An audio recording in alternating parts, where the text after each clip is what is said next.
What's up, pumpkin heads? This week we work on the watering system. We mess around with the plants to get them to lay down. We get the amendments on and we get them tilled in. Let's get to it. You're watching Moby Mike Pumpkins on YouTube. All right, we're going to water the pumpkins today. And the first thing you want to do is get your electro-digicals out of the old shack there because you don't want to get lit up. So we're just going to use the wand today and water them, no fertilizer. And if you're thinking, hey Mike, how come your wand's purple? Well, I'll tell you what, that song by Prince, Purple Rain, wasn't him singing about a girl. He was singing about Mike watering his pumpkins. I got squirrels in the patch. No, actually I don't. The compost that I've used previously in town, it's unscreened and it's got these black walnuts in it, which aren't good for your patch. They A, don't break down, and B, I hear they're kind of toxic, as well as leaves from black walnuts. I don't have a black walnut on my property anywhere. So these are from the compost, so I'm just picking these out. But yeah, so I'm going to go walk around and pick up the rest of my nuts. So I think we'll start working on the watering system a couple weeks earlier than I normally do. I just want to get it set up because I haven't tilled yet. When I do till, I want to water because we haven't been getting much rain this spring. And then I want like the weed seeds to start germinating before we get the pumpkins out of the hoop. So I'm just going to rinse these out, get the pumps hooked up. One pump goes there, one pump goes there. I might put a third one on, maybe add a tank. I'm going to put an agitator on one of the tanks this year.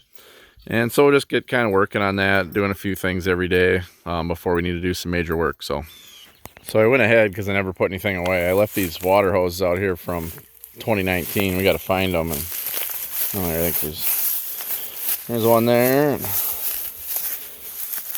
And there's one over there. So we'll get those hooked up to the pumps. All right, we got the pumps installed. They got the water tank filling. We're gonna check them out, see if they work, see if water comes through line, see if anything's stuck in there. So let's bring the thunder. And it don't want to turn. Well, crap. Maybe I'll spin a fan blade a little bit and see if it'll take off then. Alrighty, here we go. Bring the thunder. Nope. Here we go. Bring the thunder. No. Alright, I think I got it figured out. Let's bring the thunder now. No. What are all these wires in here? I don't know. What's this do? I don't know. No, I think this capacitor is bad here. I'm going to see if I can order one of these. I had one on another pump, my spare one, that completely melted this, so I need one anyway for that one, so I'll order that. Probably order two of them. See if that fixes our problem. I wouldn't recommend doing this. I spun the fan blade as I hit the switch and it did run, so pretty sure it's a start capacitor here, so see if we can get that fixed.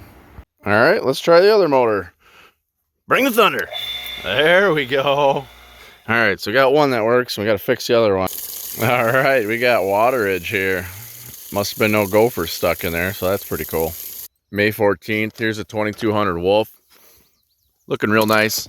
One thing I wanted to point out is you cannot read nitrogen just based off color alone, especially this time of year when the plants are little. A lot of times you'll see kind of some yellow or lime green on the leaves, which is normally a sign of low nitrogen. But this time of year, I kind of like to look at leaf size, and it's just something you kind of got to know.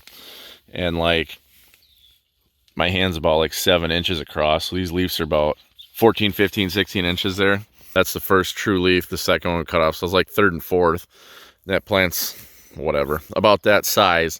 So those leaves are still going to grow, and like I'd say it's a good size.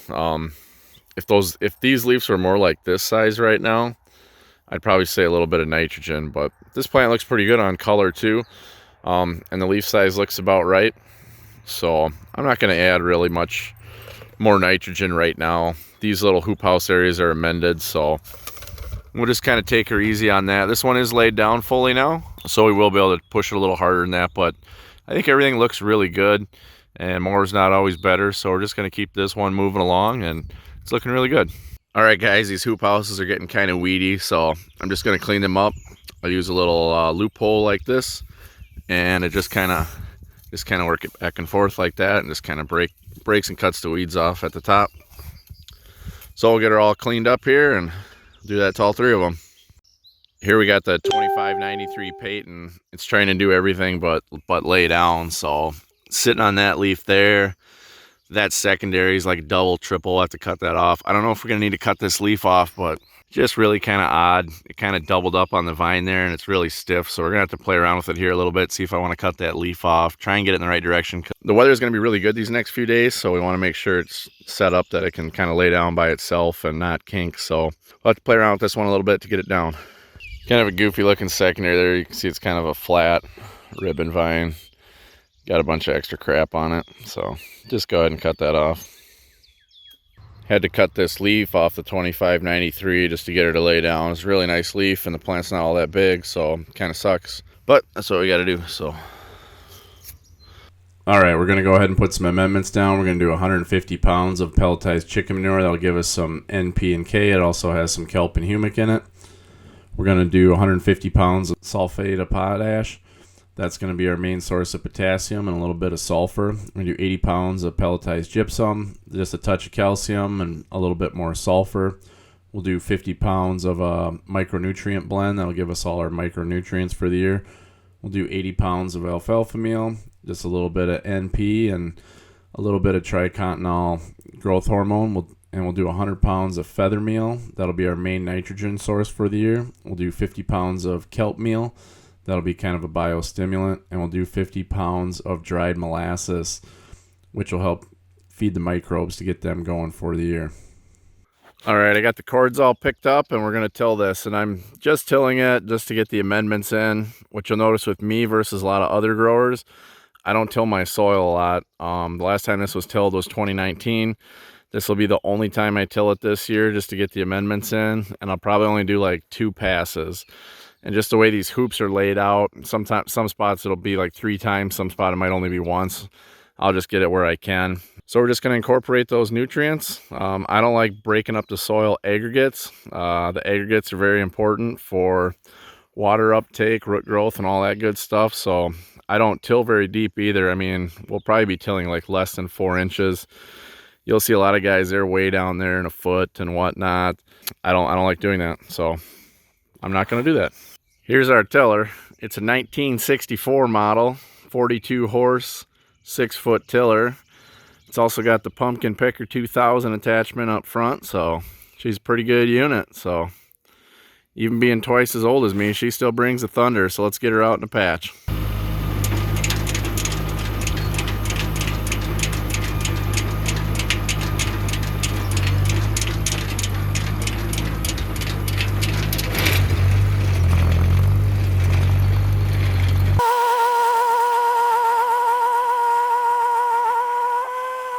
Lamborghini mode engaged. Fun fact, Lamborghini did make a tractor. I think the only person in the United States that owns one is Jay Leno. Could you imagine if he saw this? Yeah, hey, did you hear about this? Did you hear about this? Lamborghini pumpkin patch. Hee. All right, enough joking around.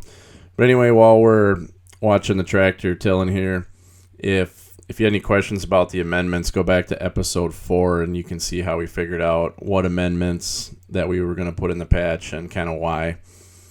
Also coming up this week, I looked at the 7-day forecast. It's absolutely amazing. Highs in the day are in the 80s.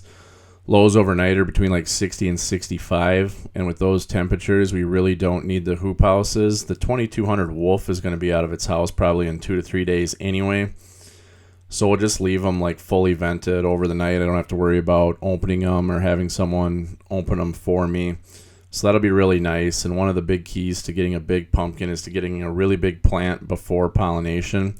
And these last 2 weeks in May and the first 2 weeks in June is where that needs to happen. So far that's looking like it's on track for that. So that's awesome.